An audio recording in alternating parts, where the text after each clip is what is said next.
주신 여러분들하고 여러분들의 가정에 하나님의 귀한 은총이 함께 하시길 기원합니다.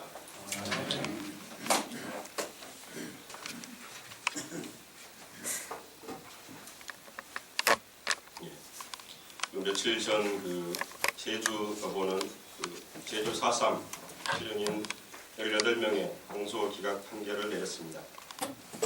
70년 만에 무죄를 인정받은 8, 90세 노인들과 그의 가족들은 웃음과 눈물을 흘렸습니다. 이 기사를 다루는 신문의 머릿길에는 이제 죄 없는 사람이다, 죄라는 본래를 벗다 라는 문장을 큰 글씨로 기사를 작성했습니다.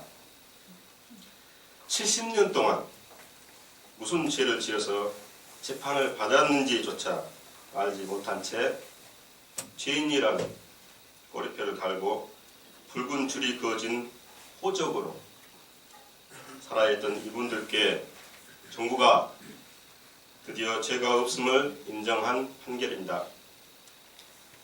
한평생을 붉은 낙인 찍힌 채 살아야 했던 이분들의 삶이 어떠했으리라는 것을 상상하는 것은 그리 어렵지 않을 것입니다. 죄인 아닌 죄인으로 숨죽이고 때로는 분한 마음으로 때로는 원통한 마음으로 자식들에게 한없이 미안한 마음으로 세상을 원망하기도 하면서 소름 속에 살았을 것입니다. 이제라도 이분들의 죄 없음이 밝혀져서 편안한 마음으로 남은 여생을 살 수 있게 되어 참으로 기쁩니다.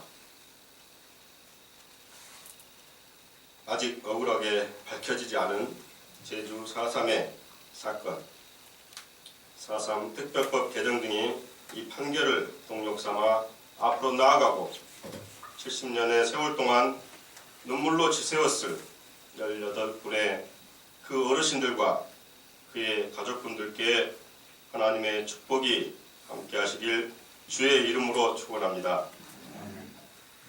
오늘 우리가 선택한 성경 본문인 마태복음 9장 9절에서 13절 말씀에는 예수님이 세관에 앉아있는 마태를 데리고 가는데 그의 집에서 음식을 잡수십니다. 그런데 그 음식을 먹는 자리에 죄인과 세리들이 함께합니다. 이를 본 바리새파 사람들이 죄인과 세리와 함께 음식을 먹어서는 안 된다고 말합니다. 이에 예수님은 건강한 사람이 아닌 병든 사람에게 의사가 필요하고 병든 자에게만이 필요성을 느끼는 게 의사라고 얘기하시고 그 구약 성경인 호세아서 6장 6절 말씀에도 내가 바라는 것은 자비요 희생 제물이 아니다 는 하나님의 말씀이 무슨 뜻인지 가서 공부하라고 일갈하십니다. 그리고 예수님은 의인이 아니라 죄인을 부르러 왔다고 예수님은 못을 박으십니다. 우리가 차를 마시거나 밥을 먹을 때 무엇인가 음식을 먹을 때 함께 먹는 사람은 아주 친하고 부담 없고 거리낌 없고 그런 사람과 밥을 먹고 차를 마시길 원합니다. 조금이라도 함께 자리한 사람이 부담스럽거나 불편한 사람이면 흔히 하는 말로 음식이 코로 들어가는지 입으로 들어가는지 모르고 소화도 안 된다고 얘기를 합니다. 예수님은 어떤 마음으로 죄인과 세리들과 음식을 잡수셨을까요? 그들을 한없이 사랑하시고 가엽게 여기는 그 자비의 마음, 이것이 예수님이 그들과 한자리에서 함께 음식을 먹고 마시는 즐거운 마음을 갖게 했습니다. 거리낌 없는 그 마음을 갖게 했습니다. 자비라는 말을 사전에서 찾아보았더니 남을 사랑하고 가엽게 여김이라는 그 뜻과 또 한문이 그 한자가 다른 그 자비의 뜻으로 스스로를 낮춤, 낮은 데서부터 시작함이라는 그런 뜻이 있었습니다. 성경에서의 자비는 하나님과 예수 그리스도에 있어서 어떤 행위를 돕는데 외적으로 나타나는 그 동정이나 사랑의 어떤 내적 감정을 의미하며 용서와도 상통합니다. 예수님은 자신을 낮추어 제자들의 발을 씻기셨고 높은 자리가 아닌 낮은 자리에서 거리의 민초들, 세상 사람들로부터 손가락질 받는 가장 낮은 자리의 죄인과 세리들에게 예수님께서는 자비를 베푸셨고 자신을 십자가에 못 박아 죽인 그 사람들마저 예수님께서 용서하셨습니다. 호세아서 6장 6절에 보시면 내가 바라는 것은 변함없는 사랑이지 제사가 아니다. 부살라 바치는 제사보다는 너희가 나 하나님을 알기를 더 바란다. 그런 말씀입니다. 형식적이고 무덤덤하고 해야 하니까 제사를 지내는 그 의무감으로 발현된 제사가 아니라 변함없이 언제나 자연스럽게 우러나오는 사랑과 하나님을 더 알기를 바란다 하고 말씀하셨습니다. 하나님을 더 안다는 것, 그것은 하나님이 우리들을 사랑하신 것 같이 우리들도 이웃들과 서로 사랑하고 하나님이 자비하사 우리를 용서하신 것 같이 우리들도 서로 사랑하라고 용서하라는 것입니다.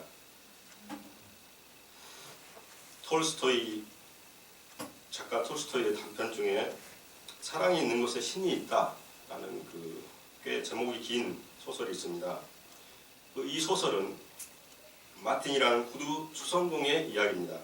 마틴은 성실하고 선했기 때문에 구두 수성공으로도 성공도 하고 일감이 떨어질 날이 없이 하루하루 만족하며 삽니다. 마틴은 젊은 시절 아내와 아이들을 잃고 마지막 남은 아들 하나를 자신이 키웠습니다. 그런데 서로 힘이 되고 의지가 될 수 있는 청년이 됐을 때 이 아들마저 잃습니다. 이 아들마저 죽고 맙니다. 마틴은 신을 원망하고 젊은 자식을 데려가고 늙은 자신을 살아남게 한 그 신을 비난하며 더 이상 예배당에 나가지 않았습니다. 그러던 어느 날 그는 순례자로 살아온 한 노인을 만납니다. 선생님, 사람이 무엇을 위해 살아야 합니까? 라는 마틴의 질문에 그 노인은 신을 위해 살아야 해 하고 말하며 신을 위해 산다는 것은 무엇인지 알기 위해서는 예수 그리스도가 우리에게 보여주신 복음서를, 즉 성경을 읽기를 권장합니다. 이 마틴은 성경책을 사서 매일 밤 성경을 읽기 시작하였고 그의 생활에 변화가 찾아옵니다. 그 전에는 술을 마시고 욕설을 퍼붓고 고함을 지르던 그였지만 이제는 복음서, 즉 성경을 읽으며 기쁨과 행복을 느끼게 됩니다. 마틴은 네 뺨을 치는 사람에게 다른 쪽 뺨도 돌려대고 네 겉옷을 빼앗는 사람에겐 속옷도 거절하지 말라. 누가복음 6장의 말씀과 어찌하여 너희는 나더러 주님 주님 하면서도 내가 말하는 것은 행하지 않느냐는 말씀을 읽으며 자신의 일생을 비추어 보기도 합니다. 그리고 잠이 들기 전에 마지막으로 부유한 바리새인의 집에서 죄 많은 여자가 눈물로 예수님의 발을 적시고 자신의 머리털로 발을 닦아주고 이 발에 입맞춤한 이 여인의 제사함을 읽습니다. 이 마틴은 바리새파 사람과 자신이 오직 자신만을 생각하는 그런 사람이었음을 마틴은 회개하며 깜빡 잠이 드는데 그때 자신을 부르는 소리와 내일 마틴 너에게 갈 거라는, 내일 너에게 가겠다 이 소리를 듣고 내일 거리를 내다보라는 그런 목소리를 마틴이 듣습니다. 이 마틴의 수선집은 그 지나가는 사람들의 발이 보이는 지하에 있습니다. 다음날 구두 수선을 하면서 하루 종일 창문을 통해 거리를 내다봅니다. 혹시나 예수님이 오시나. 네. 낯선 신발이 지나가면 누군지 확인해 보면서 누군가 오기를 하루 종일 기다립니다. 밖을 내다보면서. 그런데 기다리는 자기가 기다렸던 그 사람이 오지 않습니다. 대신 이웃집에서 더부살이하는 아주 늙은 노인이 추운 날씨에 다 해진 옷을 입고 힘겹게 바닥에 있는 눈을 이렇게 빗자루로 치우고 있습니다. 마틴은 그 노인을 집 안으로 부릅니다.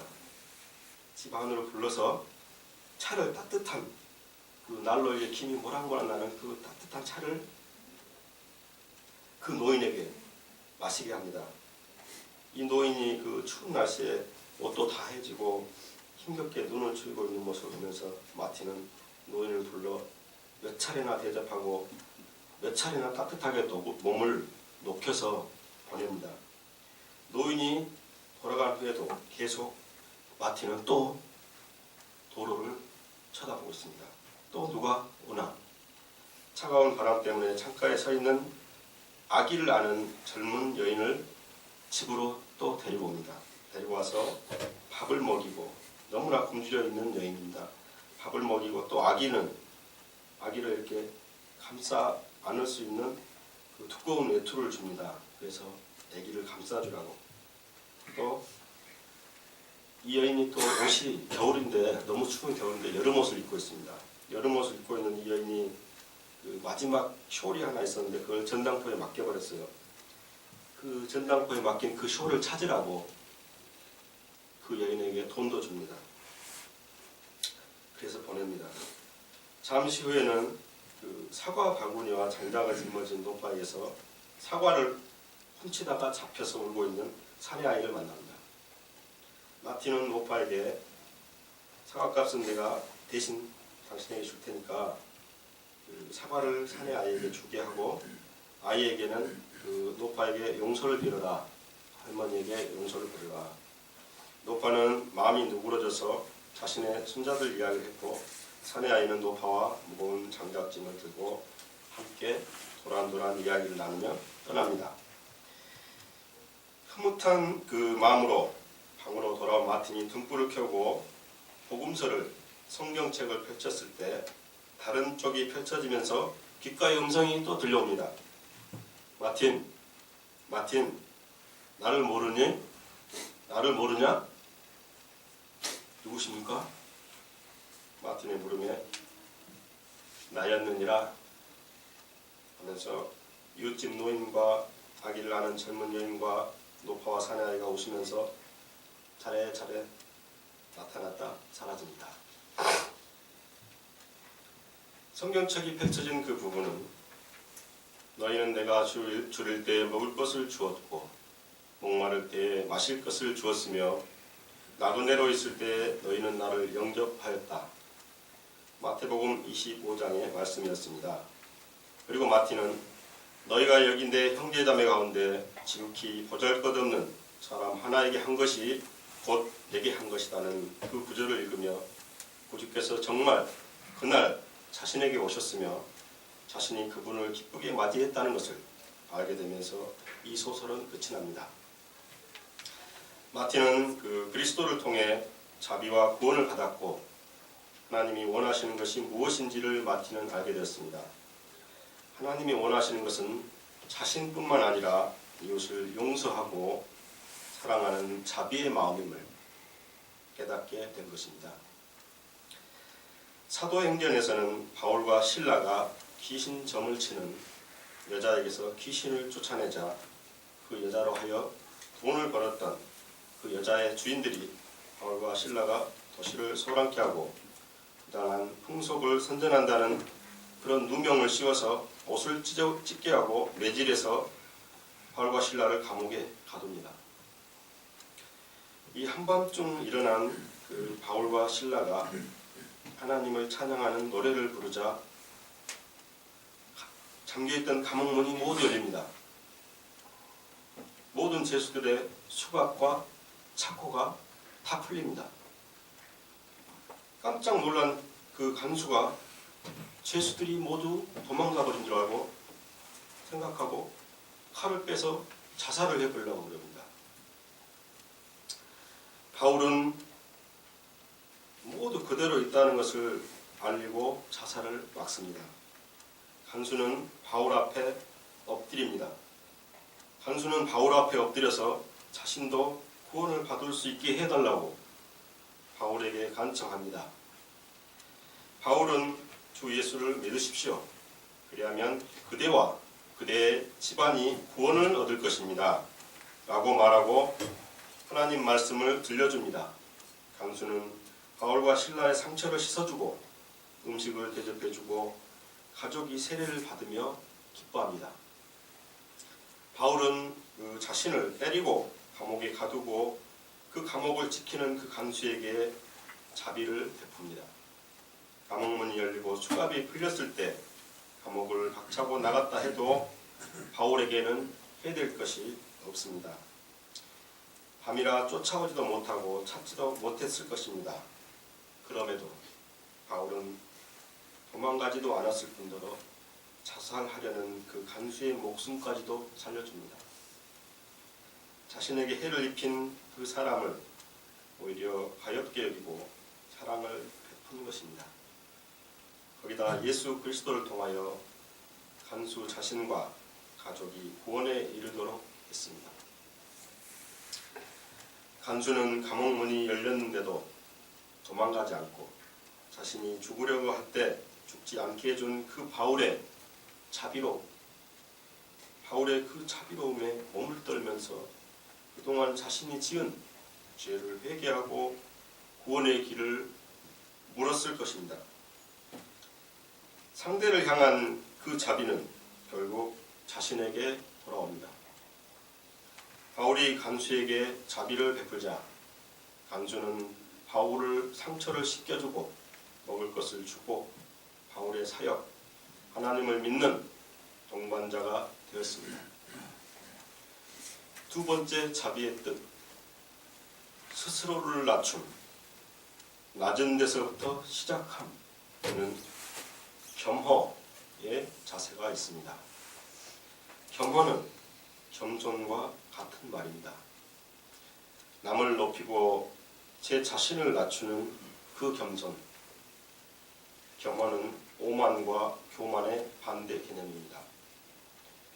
구약 성경에서의 겸허는 애굽의 노예 상태로 있던 그 상태를 하나님이 신임에도 불구하고 인간들을 구출해 주신 자비와 선을 겸허로 이해하며 야훼 하나님은 겸손한 자를 구하시고 교만한 자를 진멸하신다고 보았습니다. 신약에서는 인간 존재, 즉 그리스도인의 미덕으로 예수님의 겸허와 결부되어 있습니다. 우리가 다른 사람을 사랑하고 가엾게 여기는 자비의 마음 속에는 겸허의 마음이 함께하게 마련입니다. 바울이나 실라 그리고 간수의 마음에는 자기를 낮추는 겸허의 마음이 있었습니다. 자신이 상대보다 높은 사람인데 어떻게 사랑할 수 있으며 그의 앞에 엎드릴 수 있겠습니까? 톨스토이 소설의 마틴의 마음속에 겸허의 마음이 없다면 어떻게 가진 것 없고 보잘것없는 노인들과 여자와 사내 아이에게 자비로울 수 있겠습니까? 우리는 모두 지구라는 공동체에 속한 한 가족입니다.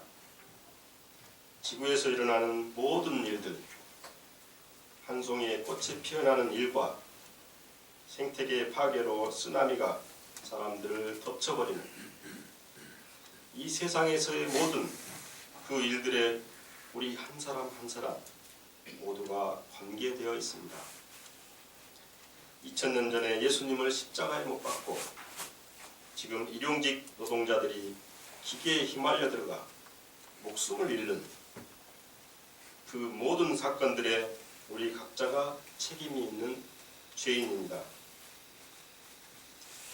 70년간 억울하게 살다 이제야 무죄를 선고받은 제주 4.3 사건의 어르신들께도 내가 죄를 지은 것입니다. 자신을 가장 낮추는 그 마음, 겸허의 그 마음은 자신이 죄인임을 시인하는 것입니다. 어느 한 사람의 잘못이 아니라 우리 모두의 잘못, 곧 자신의 잘못임을 자각해야 합니다. 하나님께 나의 잘못을 회개하고 용서를 빌어야 합니다. 내가 죄인인데 누구를 미워하고 누구에게 발을 내고 누구에게 손가락질을 할 수 있겠습니까? 우리는 예수 그리스도를 구주로 맞아들인 그리스도인입니다. 예수님은 의인을 부르러 온 것이 아니라 죄인인 나를 부르러 오셨습니다. 우리를 죄에서 구원하기 위해 우리와 함께 하시는 것입니다. 한 여자가 있습니다. 고등학교를 졸업하고 직장에 들어가 직장에서 시달리고 홀로 되신 어머니를 부양하기 위한 짐을 스스로 짊어진 그 여자는 고통을 잠시나마 잊기 위해 밤마다 술을 퍼마십니다. 밥도 먹지 않고 안주도 없이 깡소주를 마십니다. 죽고 싶어서 마십니다. 죽을 것 같아서 지옥의 한가운데에서 벗어나고 싶어서 계속 마십니다. 던져버릴 수도 없는 반복되는 그 삶의 굴레 때문에 누구를 원망하지도 못하고 오직 자기 자신만을 파괴합니다. 자신은 벌레만도 못한 인간이라고 자기 자신을 한없이 비하하고 괴롭히면서 하루하루를 살아갑니다. 웃어도 그늘이 있는 얼굴과 어깨와 허리는 구부러진 채 오직 아래만 보며 살았던 여자가 있었습니다. 그 여자가 남편을 맞이하면서 교회에 다니게 됩니다. 하나님을 알게 되고 예수 그리스도의 긍휼하심과 자비로운 은총을 입게 됩니다. 결혼 후 자신의 속옷 한 벌 제대로 사입어본 적이 없는 이 여자는 그런 것은 아무렇지도 않습니다. 돈도 명예도 세상에 그 무엇도 바라는 것 없이 가난도 두려움 없이 맞이하면서 오직 예수님처럼 낮은 자리에서 살기만 원합니다.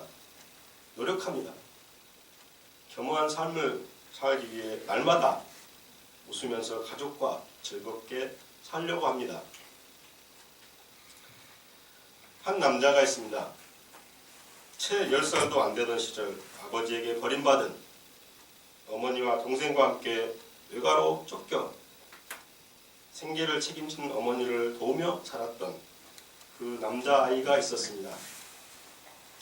아이는 커가면서 아버지를 죽이겠다는 그 복수심으로 불량 청소년으로 살아갑니다.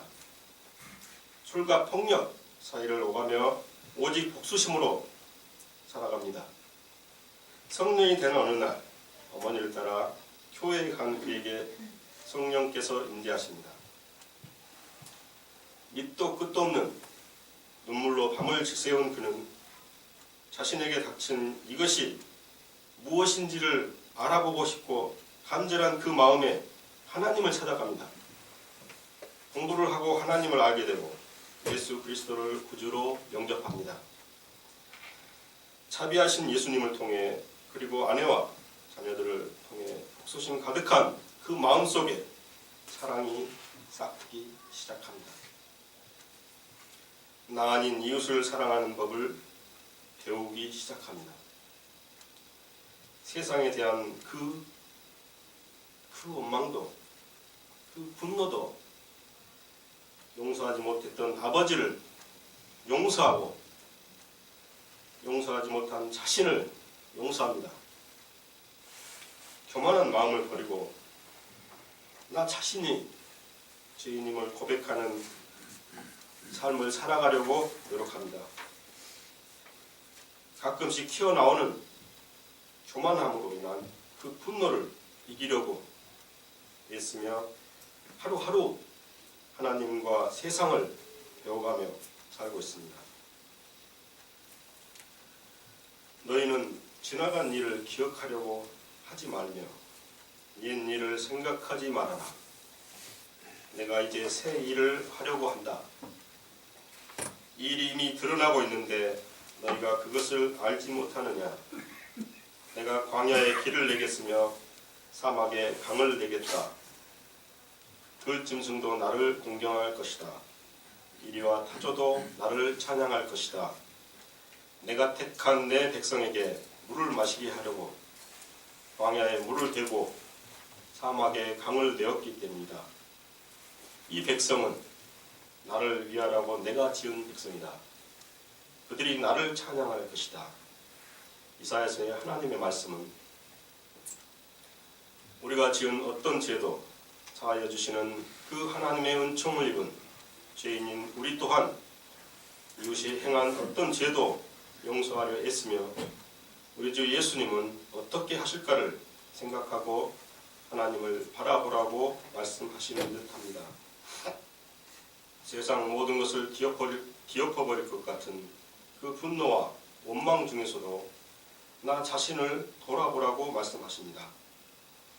우리 모두가 하나님이 주신 자비와 겸허의 마음으로 내 이웃을 나와 똑같이 사랑하는 그리스도인이 되기를 원하며 내가 죄인이다 는 겸허한 마음과 남을 사랑하고 가볍게 여기는 자비가 이끄는 쌍두마차를 타고 세상 속에서 하나님의 자비로우심과 겸허를 증언하시는 주연절 되시기를 귀하신 주님의 이름으로 축원합니다.